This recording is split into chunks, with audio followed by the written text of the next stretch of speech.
So, you guys ever heard of Soulash 2? If you haven't, some describe it as a mix between Kenshi and Dwarf Fortress. I, on the other hand, would describe it more as the Western version of Ellen, but this time the developer didn't take a facet of acid when he's developing the whole game. Frankly, this game is best experienced through trial and error, but if you wish to get into the game with some pointers, keep watching. The first thing the game throws at you is the world generation menu. Now, depending on how hard you want the game, it generally is easier to play on smaller maps compared to larger ones, since not every biome in this game is easy to traverse. I would also like to recommend that you examine the biome locations as well, which will be relevant in the next section.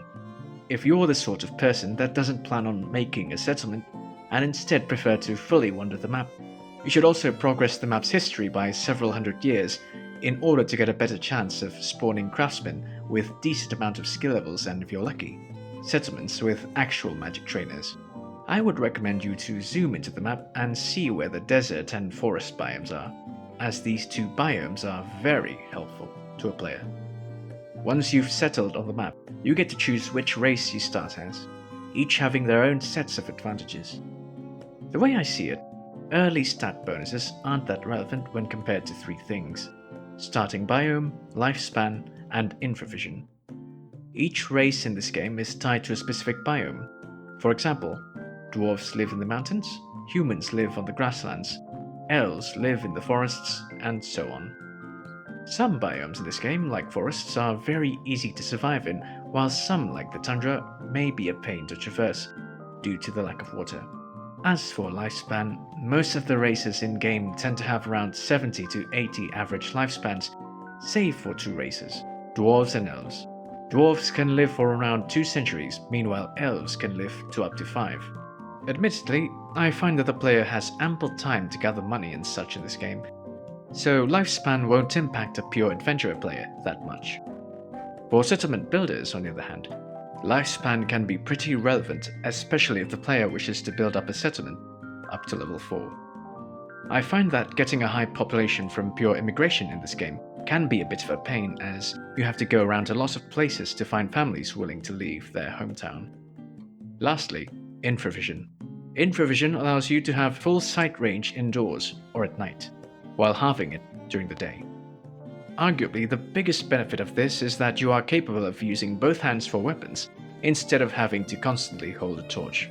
That said, there are actually several solutions for a non-infravision having race when it comes to this, like pyromancy with its light source passive, or even making accessories that produce light. After this, you get to decide 3 skills to have 5 extra base levels in, alongside 10 extra max levels of.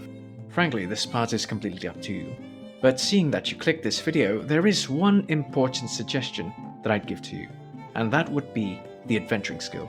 See, the thing about this game is that not only that these 3 starter skills affect your starter levels, it also affects the starting items that you get to bring. For example, if you picked sword fighting, you get to start with a free sword. You pick axe fighting, you start with axes. Adventuring lets you start with either a knife or a pickaxe, alongside a single water skin. Knives let you skin animals and get meat out of them. Pickaxes let you mine ores which can be smelted for extra cash. Water skin, on the other hand, lets you traverse longer distances without increasing your dehydration levels.